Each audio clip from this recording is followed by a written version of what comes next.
For those of you that have never heard, Bob Andrews, he's here today with his wife, Lynn, as well as two of their sons. But Bob is an individual that has been called, along with his family, to minister to refugees and immigrants in the city of Chicago.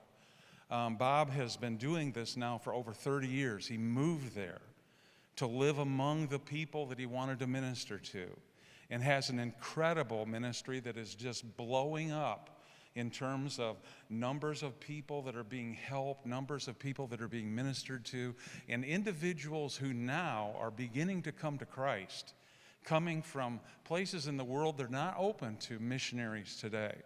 So it's an incredible ministry. It's called Devon Oasis Center.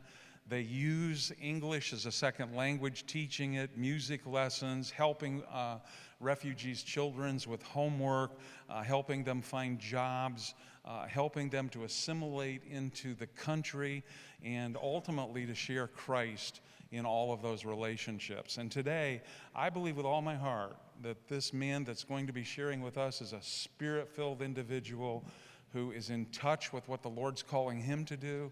And it's my prayer that we would listen to him today as the Lord speaks through him. I want you to give a real warm welcome to Dr. Bob Andrew as our guest speaker today. Thank you, John. Bless you. Thank you. It really is an honor to be with you today.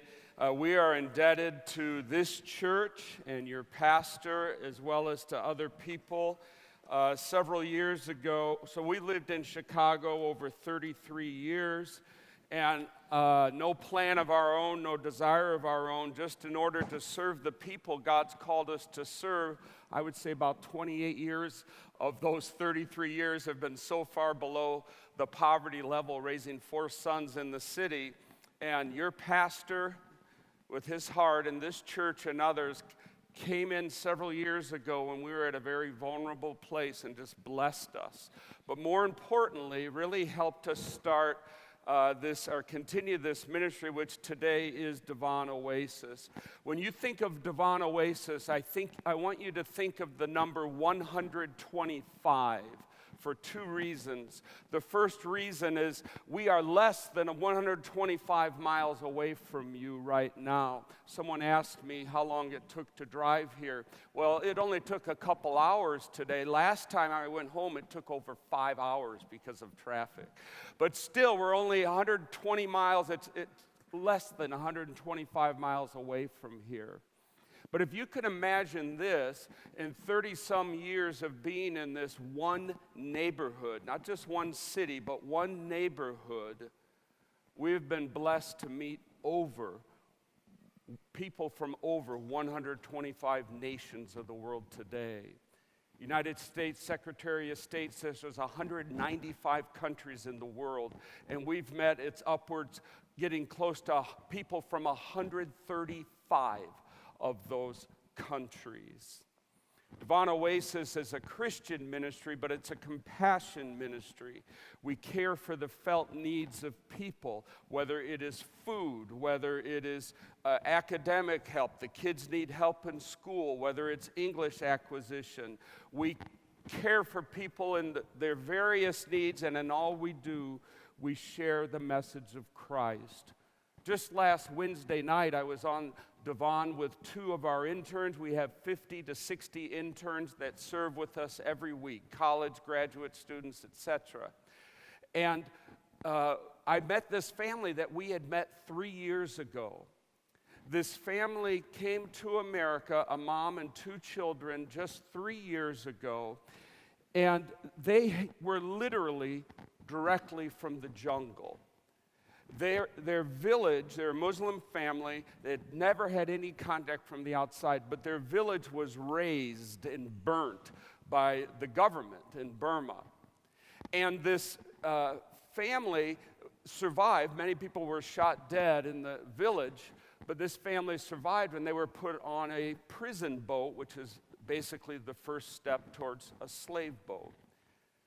And the husband saw an opening in the wall or the wiring of the boat, and he basically pushed his wife and kids out into the river, and the last words they heard him say was, "Jump." In other words, get out of here. Here's your opening. So this family comes to America, and the day they arrived, or actually the day before they arrived, an organization called me and said, you've got to help this family, you've got to meet them. So we met them. They were literally in shock and fear. They had never lived in a concrete home before. They had zero English, so we brought translators for their dialect to them. And we brought food to them, sheets for their bedding, which, by the way, this church and others provided for. And we helped them, we befriended them. They're very scared, very suspicious, but we loved them as much as we could, and we became close to them. Through translators, and then as their English developed, we shared the gospel with them.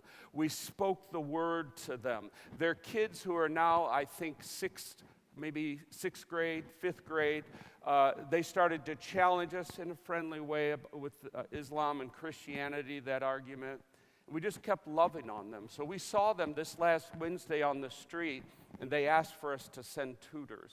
So starting this week, we have 2 Christian college students, 2 young women, who will be going over there 2 to 3 hours every week and just pouring their lives into the family.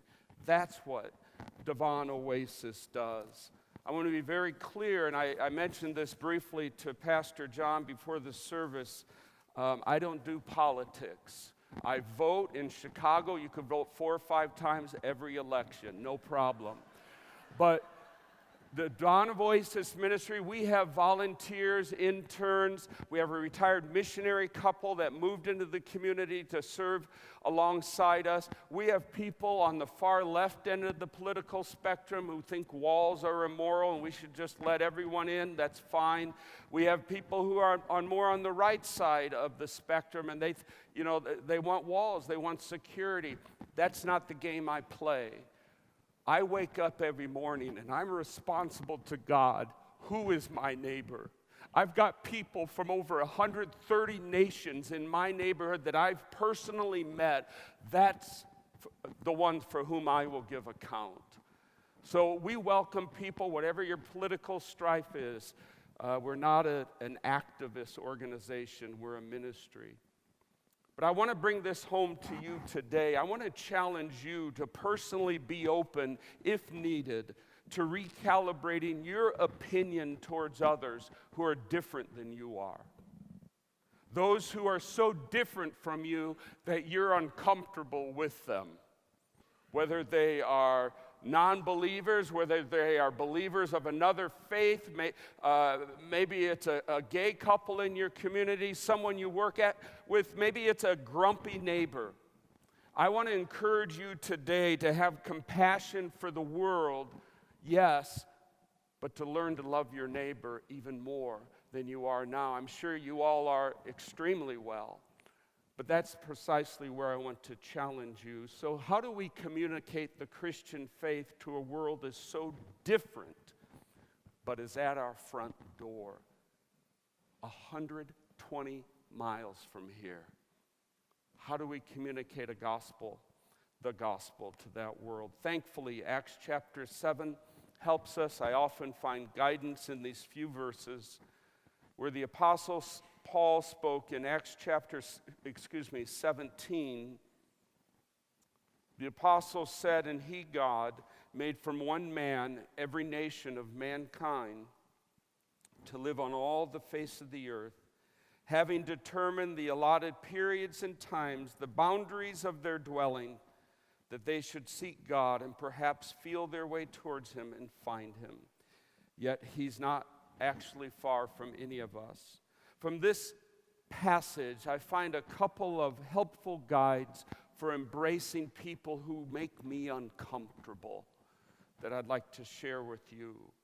First of all, when you engage people who are different than you, when you engage those people that are odd in your mind, and you talk to them, remind them that God remembers them and he's searching for them. The apostle said here, there is only one God, and he's searching for you. He's speaking to a pagan audience. Paul was troubled with the people's idolatry. If you look in verse 30, he says, God commands you to repent, not synchronize with my faith, but repent. He rebuked them for their idolatry, but he affirmed their religious impulse. In verse 23, he says, what you worship is unknown, this I proclaim to you. You have forgotten him, but he's not forgotten you. Paul made it clear that one God made all people from one man, and that God was searching for all of his lost children. In verse 27, please place your eyes there. The apostle said at the end of verse 26, that God determined the allotted periods and the boundaries of their dwelling place. God determined where everyone lived, including you, and when you lived there. I believe in free will. I know life's a mystery. All these things come together, but in a way that is steeped in mystery.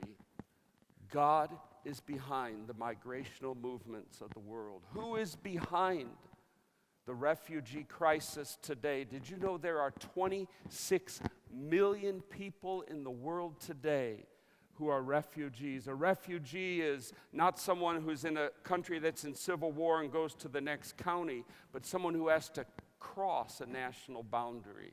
26 million. Who's behind that? God. He is behind it. He's not behind the massacre of parents that some of our children have suffered. He's not behind the rape, the infanticide that families have gone through at the hand of cruel regimes. No, he's not. But in a way that is in mystery, right here in the text, God is behind the crisis. So how do I respond? I respond by letting people know God has not forgotten you. In the midst of your pain, in the midst of your sorrow, we work with people who are very, very poor. Even though you're here, you're legally safe, the police will protect you, your life is hard, God has not forgotten you. That's a really simple message to give. And God has brought you here so that you can learn about him. God is seeking to retrieve you through his son Jesus. About 5-6 years ago, Lynn and I were invited to a Muslim family's home for dinner, and there were 3 different families in this home. Most all of the people at that time had been in America for just maybe 4 or 5 months, but there were a couple who were pretty good English speakers. They had never heard the gospel. Most of the people we engaged had never heard the gospel one time before coming in contact with Christians through Devon Oasis. They come from closed countries. And after dinner, my wife Lynn sang a song to them. I should have had Sean lead it today. Light of the world, you step down into darkness. Open my eyes, let me see. King of all days, oh so highly exalted, glorious in heaven above. Humbly you came to the earth you created, all for love's sake became poor. Here I am to worship. The oldest daughter in this family, who was a young adult, she had never heard the gospel. She said, Lynn, that is the most beautiful song I have ever heard. Can you explain to me what it means? God is drawing people to himself. And when we engage them, we need to tell them that he's a good God. Yes, you've gone through hard things that we can't explain. We don't have salve for all of your wounds, but God is after your soul. He has brought you here so that you can know him. Pastor John was at the baptism of a young woman, Rozia binti Muhammad Yusuf Khan. She grew up in a Muslim community. She had never heard the gospel. She had never heard that Jesus was the Son of God. She had never heard he died on a cross. But she went through a hellacious life. She was kidnapped in Asia when she was 12 years old for 6 years, held as a slave in this creepy guy's house. When she was 13 years old, she had her first baby, and then her next one came when she was a year or two later. When she was 19 or 20, she finally escaped from that guy's house, and her Muslim family said, "You need to go back and marry him because you had a child with him." She was lost. She came to America. She met God. She met Jesus through divine oasis, but through God's providence. To this day, that woman, she would be here today, but she's working. That woman has physical maladies in her body due to those 6 years of abuse. But of her own lips, out of her own mouth, she says, "I thank God that I went through all of that. That was not good. He did not cause it. But if I had not, I never would have met you, and I never would have met Jesus." God, in a way we don't need to explain, is behind world migration. And God is trying to put people in a place, as the apostle says in verse 27, that they can perhaps feel their way towards him and find him.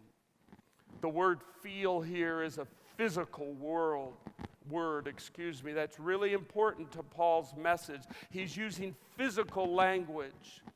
Like you wake up in the middle of the night and you got to go to the bathroom, it's dark, and you're feeling around because you don't want to trip over the dresser or something that's on the floor. People are in darkness. They're groping, is the old English word, trying to find life. And God moves people so they have the best chance of finding him. That word physical is important to Paul because he later emphasizes at the end of this recorded message that Jesus rose from the dead. Think about this. So when people come to us, we've got to communicate to them that God remembers them. But the second guideline, helpful guide here I want to bring out to you is we've got to give them a God whom they can touch. They're groping. They're looking for something physical. The African bishop Augustine confessed that the spiritual food that I was too weak to accept, he mingled with flesh. And he later wrote that the Savior's mortality is what built the bridge to eternity. On resurrection morning, Jesus said, "Touch me, feel me. A spirit doesn't have flesh and blood." The Apostle Paul is pretty clear here that God has given a physical bridge to himself. And so in your ministry and my ministry, we must put on a physical touch. Your gospel presentation must address the felt material needs that people have. It was the late Cardinal Avery Dulles who said, "Only if your message takes on flesh is it a Christian word." God became flesh. As we share the gospel with people in Chicago, or as you share the gospel with people here, you need to understand people have material needs. And the number one need, I'll just tell you, that every refugee has is friendship. They need a human being whom they can sit with and weep with and rejoice with and party with. They need people in their lives. They need friends. The best ministry occurs in friendship. Relationships open the door to ministry. I encourage you to embrace people in your life whom you might be uncomfortable with, whether, as I mentioned, Muslims, gays, whomever it is, doesn't matter. Develop a relationship with them. I believe in gospel tracts. I believe in theology. I teach theology at a local university in Chicago. I believe in that. But if you want to win someone to Jesus, they need flesh. They need your flesh. Identify 3 to 4 people in your life. Commit to spending time with them. Look for ways while spending time to share the gospel. Don't be so busy with your family that you can't share the gospel and spend time with people who sometimes are uncomfortable to hang around with. There was a family they came to America about 4 years ago. We met them one of their first days here in the country, and we served this family. It's a beautiful family, husband, wife. They now have 3 children. When we met them, they have 2. The oldest son is in high school. And we got to know them. We helped them with English. We had them to our home. We went to their home many times, dinner. We had a relationship with them. And then she called us in distress. Her sister somehow got a message to her. Her sister was on one of these slave boats. Her sister's husband was out of the picture, and they had 8 children. And she was deceived by these people who said, "Here, buy this ticket and we'll send you to Australia." They got on the boat, and it turned out to be entrapment. And this Muslim friend of ours said, "You've got to pray." She asked my wife to pray, and we prayed. And about a year later, we get the word that somehow, miraculously, that her sister and all 8 children escaped, and they came to America. They live in Atlanta. Last night at 10:50 p.m., as I was getting ready to crash, I get a contact, a call, a text from this family. The husband's in the hospital. They have no food, and the breadwinner's gone. They have little food, and they need help with that. The baby needs diapers. But then they got back to me and said, "Would you please come tomorrow," which is today, "and pray for us?" They want that touch from God, and it comes through relationships. Tomorrow, Monday, I'm going to be taking 3 of our college students. Actually, one is a Bethel College, or now Bethel University, intern who's moving into Chicago tomorrow. I'm going to take them to that family, show them how to minister to people in their home. And we're going to lay hands on that man in the hospital. This Muslim man is asking for our prayers, and we're going to pray for him in the name of Christ, that God would have mercy on his life. Relationships are what open doors to ministry. And so, yes, give the message to people that God hasn't forgotten you, but give that message to Jesus to the people that God has brought us in contact so that you can get to know him. Possibly, please consider befriending people whom you used to despise. Possibly consider opening your hand to the poor, even when there's nothing wrong with 401k. That's great. Take care of your family first, the apostle said. That's good. But give to the poor.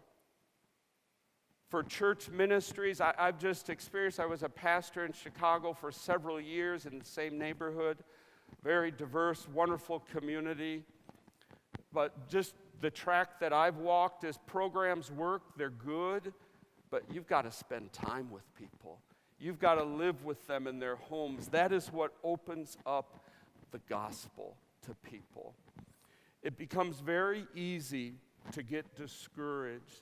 Just 3-4 months ago, Lynn and I went to a mental hospital to visit a Christian woman who was suicidal. This woman came with her husband and their one son. They're from Congo. They went through the war there. And then when they were in a refugee camp in Nairobi, Kenya, another woman who was a refugee had lost all of her children, and she was envious, and so she tried to murder this woman's children, and she successfully poisoned 3 of them to their death. And one boy, he survived. His name is Promise. And so he's here, and we send tutors to their home every week to serve them. And this woman's husband then went berserk and started beating her after a couple years here. This is a Christian man, and he left her for another woman and moved to another state. You can understand why the woman got suicidal. You go into this mental hospital. I don't know if you've ever visited people in those places. It can be a very depressing place. The workers do a great job, but there's necessary security. It's not as bad as going to visit someone in the prison, but they still frisk you. You can't take anything inside. And then you're there, people are growling like animals, half naked, running in the halls, and there's this beautiful sister from Africa, a friend of ours, a believer in the Lord. It was just really hard and depressing. This was just last spring. When Lynn and I left, I had thrown out my back just a couple months earlier. I was pushing Lynn in her chair, and it was one of those spring days. I think it must have been 80 below zero. Did you have that kind of spring this year? And as I was going there, we were in Ukrainian Village, which is a little south of our neighborhood, and I just had these flashbacks of 10 years earlier, I was here and I saw a man shot dead right there, I told my wife. And a year later, another man right there. And all of this is going through my mind. And these words came out of my mouth. I just said, there's too much pain in this city for me. After 30-some years, there's just too much pain in this city. I mentioned Ukrainian Village, and one of these TV moments, it was like the sun broke through the clouds and instantly flashed on this metal cross on top of a Russian Orthodox church, and it was as if God spoke instantly to me and said, but I entered their pain to save them, and you must too if you want to minister to them. I don't think I ate for 2 days. And I said, God, forgive me for forgetting that you entered our pain to save us.